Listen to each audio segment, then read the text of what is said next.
Podcast 2, Perception of Hazards, page 213. It is only by the presence of people that a natural event becomes a hazard. The pressures of an increasing population and subsequent demand for land resulting in building in areas seen as risk areas is resulting in an increase in both actual hazards and the impacts of hazards. The advantages of living in so-called risk areas can occasionally outweigh the hazards, such as in a lava field or a floodplain where highly fertile land can be found. For these people, the threat of a hazard is an everyday part of life. Population expansion alone is responsible for a large increase in people's perceptions of hazards, as urbanization in places such as Australia or California has subsequently resulted in a rise in wildfires on the very edge of some settlements. A natural disaster can have catastrophic impacts on an economy, which can change hazard perceptions. This is much less common in high-income countries rather than low-income countries, which shows the different perceptions a hazard can have on different nations. Many people, even today, underestimate the impacts of a hazard.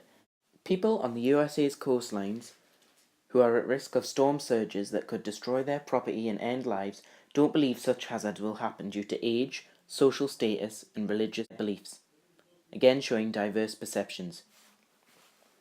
The natural human response to a hazard is to reduce risk to life. Locally, this may mean evacuation, but globally this means huge aid efforts and carefully coordinated responses. Response times have been cut by ADAM, the automatic disaster analysis and mapping system that uses info from a range of different sources such as the World Bank. This has allowed almost immediate access to a huge database of info that has reduced the time of coordinated aid effort from hours to minutes. Fatalism is a form of hazard management that practically means doing nothing, that is highly controversial and seen as a defeatist attitude to have. It is the acceptance of hazards that is cheap and highly environmentally friendly, as well as natural, as some methods of hazard management can deprive nature of its true course, such as the natural regeneration of woodland through wildfires. Fatalism allows these ecosystems to take their natural course. Questions. Is a disaster likely to have a long-lasting impact upon the economy of a low-income country? Yes, as they are financially unable to rebuild, resulting in the destruction of, for example, the tourist industry.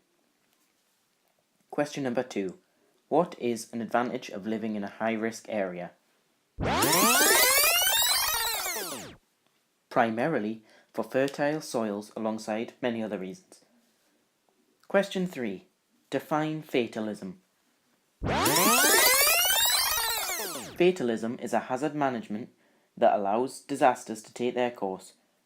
Doing nothing, basically.